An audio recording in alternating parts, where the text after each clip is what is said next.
So my wife and I went to court last week to terminate the lease on our house. And now we're technically homeless. Although I prefer the term nomadic. What I really mean is that we've become full-time house sitters, partly by choice and partly due to circumstance. Now the question is full-time house sitting something for you? Keep watching and you'll find out. Let's talk a little bit about how we actually decided to house sit in the first place. So first of all, last year I was made redundant at 2 jobs. You should try it, does wonders for your confidence. All while expecting and then actually welcoming the birth of our firstborn son, Athanasius. And on an unrelated note, we were planning on traveling down to Sydney on holiday for Christmas and New Year's. And we were looking for a hotel to stay in, but then realized that we wouldn't be able to afford a hotel. So we decided to register as members on a site called mindahome.com.au. This is a site where homeowners who want some people to look after their pets and their gardens put listings up of when they're going to be going away on holiday or for whatever reason. And at the same time, people like us who want somewhere to stay when we go on holiday put our profiles up and advertise ourselves as wanting to house sit in that particular area. It's currently only about $69 a year to join, so pretty good value. Anyway, we followed through on that idea and we really enjoyed how simply it worked. Then, after being back home in Brisbane for about a month, we started feeling the pinch of paying rent given the very small wages I'm currently earning. So after much discernment and contemplation, my wife and I decided that we would terminate our lease and look at becoming full-time house sitters. And this is with the hope that we could actually string enough house sitting appointments together so that we can move around from home to home nomadically. At this point, we signed up with a second house sitting agency called AussieHouseSitters.com.au. Very similar to Mind a Home, except there's a little bit more sophisticated features on Aussie House Sitters. Anyway, you may be wondering why I didn't just look for a better job. That was quite a personal decision for us. As a family, we would like to work towards the goal of living comfortably as a family, growing our family, and having myself at home with my wife and kids as much as possible. So I guess we're after something pretty different from your regular 9-to-5 lifestyle. And because of that, I'm having a real crack at the entrepreneurship lifestyle. And making this video is part of that bigger plan that we have at the moment. We want to build a solid and virtuous family culture, and I want to be there with my family for them as much as I can. So now let's run through some of the benefits of doing full-time house sitting. Obviously the main one is that you can save big. Imagine not having to pay rent, utilities, or internet bills. This is now giving me the wiggle room that I need to pursue goals that are currently not earning me money right now. Another benefit is that you get free pets. I guess you could see this as a pro or a con, depending on how much you like animals. I will say that you need to love or at least like animals of all different shapes and sizes.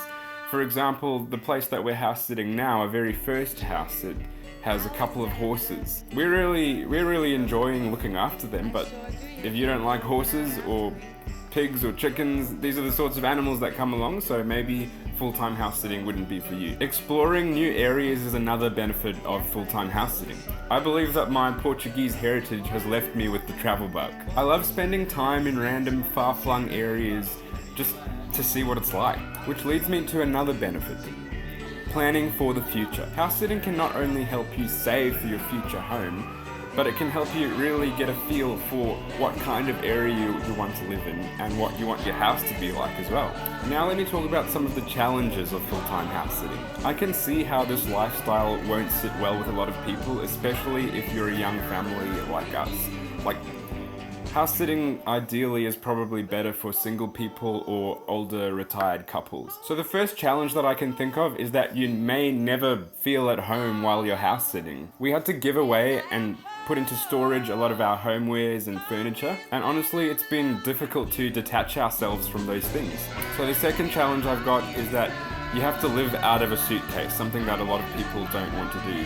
And when you just have a lot of cars and you're not going around with a massive trailer behind your car, then you're going to have to cut down on a lot of your clothing as well. And some people just don't want to part with their wardrobes. Again, this has been an exercise in detachment for us, and I hope that we can become really efficient minimalists by the end of this exercise. A third challenge is that you can't bank on staying in the same area. We live in the Brisbane area, but with the house sits that have been coming up and that we've been accepted into, we've been an hour and a half north of Brisbane, an hour and a half south of Brisbane. You are totally subject to the listings that come up and whether the people who put out those listings actually want to accept you to be their house sitters. And the number of days that you can house sit for is also pretty sporadic. Like your average house sitting listing can go from anything from 1 weekend to 3 weeks to a few months, but usually averaging in that week area. So it doesn't give you time to really get used to an area to put your roots down there. And the other problem with that is that if you have a static workplace, then your travel time and your travel route is always going to be different. And again, a lot of people probably wouldn't like that. Fourth one for us and for other young families is that the house is going to have to be baby friendly. We're very aware that as our baby gets older, we may see our applications getting rejected more and more because he's becoming more mobile and therefore he can break more of their stuff. Some houses are not toddler proof and some animals that you have to look after are not really toddler or baby proof either. At this stage we have enough people accepting our applications, but we know that as our little guy starts to walk, and most definitely by the time we had a second baby, that number is going to dramatically decrease. By then I think it might be time to find some permanent accommodation. Another piece of advice I would give you if you want to do full-time house sitting is to get backup. Being flexible and being self-motivated enough to be a house sitter is one thing, but when you have gaps in between your house sits, and that's bound to happen, you're going to need somewhere where you can go. Luckily we have my parents who have a spare bedroom that we can go to if a house sit ever falls through, or if we have a few days in between a few house sits that we need to do something about. Now seriously guys, if I could go back in time 5 years and realize what I now know about house sitting, I could have saved 5 years of rent or up to about $50,000. I would be totally onto this. As long as you're okay with the extra driving and having some commitments at the house or your house sitting, it's really no big deal. So if you're still single and you're looking to save some money, I would highly recommend house sitting. Now next week I'll be posting a vlog of our very first house sit in the rural South Queensland area of Mundoolan. If you have any further questions about house sitting, about this video or about this channel, please comment below. Please like this video, give it a thumbs up, subscribe to our channel, that would be awesome if you could do that, and share the video with your friends please. So I'll catch you later.